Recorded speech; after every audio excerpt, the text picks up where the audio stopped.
بسم اللہ الرحمن الرحیم۔ السلام علیکم۔ میں ہوں اعجاز علی خان۔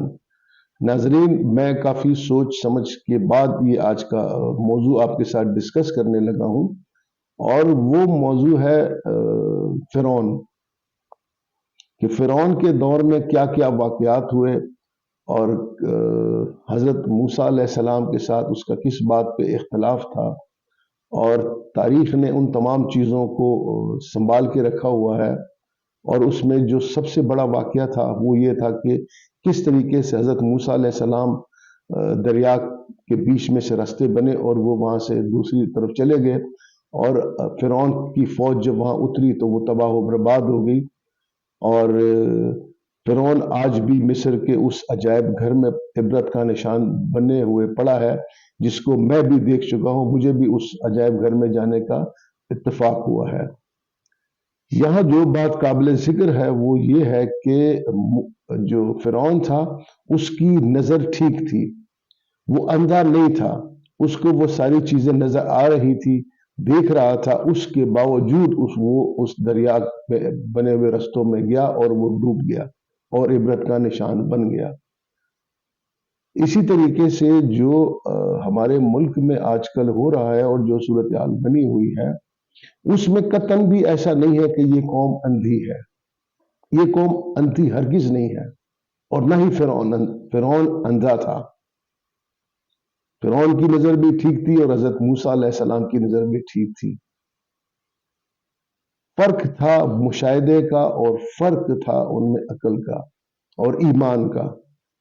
ایک کا ایمان کسی اور چیز پہ تھا اور دوسرے کا ایمان کسی اور پہ تھا۔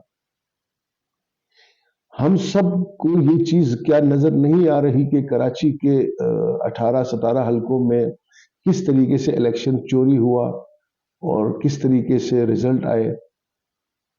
اس کی وجہ یہ کہ ہم میں سے کوئی بھی اندھا نہیں ہے، اور نہ ہی فرعون اندھا تھا۔ کیا پاکستانی قوم اس پچھلے 72-78 گھنٹوں میں انہوں نے اس بات کا مشاہدہ نہیں کیا کہ منصیرہ کا رزلٹ کیسے تبدیل ہوا اور لاہور کے حلقوں کا رزلٹ کیسے تبدیل ہوا؟ اور اس کی واحد وجہ یہ ہے کہ یہ قوم اندھی نہیں ہے، اور نہ ہی فرعون اندھا تھا، اور نہ ہی حضرت موسیٰ علیہ السلام اندھے تھے۔ اسی طریقے سے جو الیکشن سے پہلے کی صورتحال تھی، کیا وہ لوگوں کو نہیں پتا؟ کیا لوگوں نے اس کو نہیں دیکھا؟ یقیناً دیکھا، کیونکہ لوگوں کی نظر ٹھیک ہے، تب بھی ٹھیک تھی، اب بھی ٹھیک ہے، اور فرعون بھی اندھا نہیں تھا۔ اس کے ساتھ اب جس طریقے سے پولیس دھمکا رہی ہے اور ڈرا رہی ہے اور لوگوں کو اپنی وفاداریاں تبدیل کرنے کے اوپر اکسا رہی ہے یا مجبور کر رہی ہے، تو کیا خیال ہے؟ کیا عوام یا وہ لوگ اندھے ہیں؟ قطعاً اندھے نہیں ہیں، ان کو نظر سب کچھ آ رہا ہے، کیونکہ فرعون کو بھی سب کچھ نظر آ رہا تھا۔ اسی طریقے سے جو ملک میں امن و امان کی صورتحال اور معیشت کی جو صورتحال ہے، کیا خیال ہے؟ کیا ہمیں اس کا نہیں پتا؟ ہمیں یقیناً اس کا پتا ہے، کیونکہ ہم سب لوگوں کی نظریں ٹھیک ہیں، اور فرعون کی بھی نظر ٹھیک تھی۔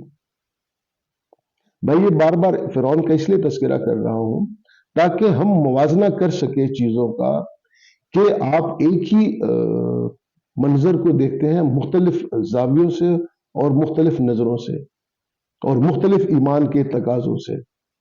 اور ایمان کا تقاضا یہ ہے کہ کسی بھی انسان نے اس دنیا میں ہمیشہ نہیں رہنا، اس نے جانا ہے، اور یقیناً جانا ہے، اس میں بال برابر بھی کوئی شک نہیں ہے۔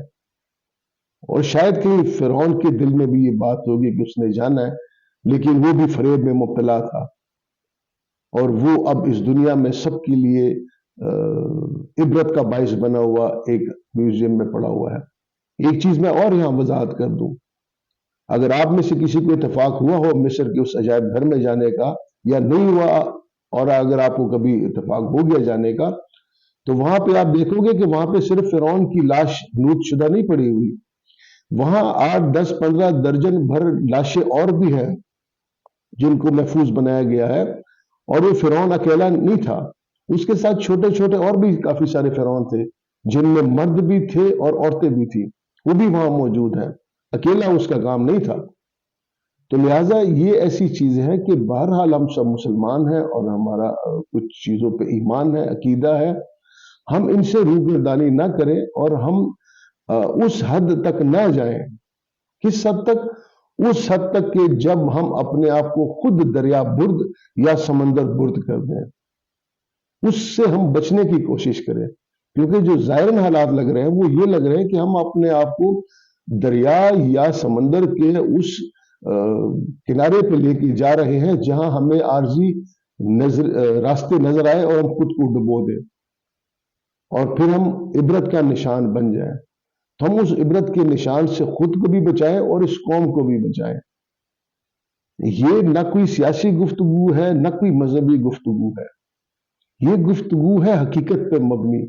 اور اگر ہم حقیقت کی گفتگو نہیں سنیں گے تو ہمارا جو مقدر ہوگا وہ سوائے نقصان کے اور پریشانی کے اور ندامت کے اور کچھ بھی نہیں ہوگا. ہم اب اپنی قوم پہ بھی رحم کریں، اپنے آپ پہ بھی رحم کریں، اپنے بڑوں پہ بھی رحم کریں، اپنے چھوٹوں پہ بھی رحم کریں. ان اناؤں کو ہم چھوڑ دیں، ہم ان اناؤں کو چھوڑ دیں اور اس سے باز آ جائیں. جو عوام کا فیصلہ ہے، جو لوگوں کا فیصلہ ہے، اس کا احترام کیا جائے اور اس کے مینڈیٹ کو تسلیم کیا جائے. جتنا ہو گیا بس ہو گیا. میں ایک بہت بڑے آدمی کا کال آخر میں آپ کے ساتھ شیئر کرتا ہوں، اور وہ کال ہے اس کا کہ جو اپنی غلطی مانے وہ بڑا آدمی. جو اپنی غلطی مانے وہ بڑا آدمی. جو اپنی غلطی پہ اکڑ جائے وہ بڑا آدمی کیسے ہو سکتا ہے؟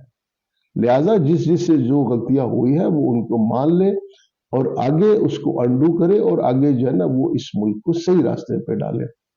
شاید میری یہ گفتگو آپ کی سمجھ میں آئے یا نہ آئے، لیکن جس کی بھی سمجھ میں آ جائے تو امید ہے کہ وہ اپنا کردار اور اپنا رول جو ہے وہ اس ملک کی ڈیولپمنٹ کے لیے اور ان لوگوں کی اصلاح کے لیے ادا کرے گا.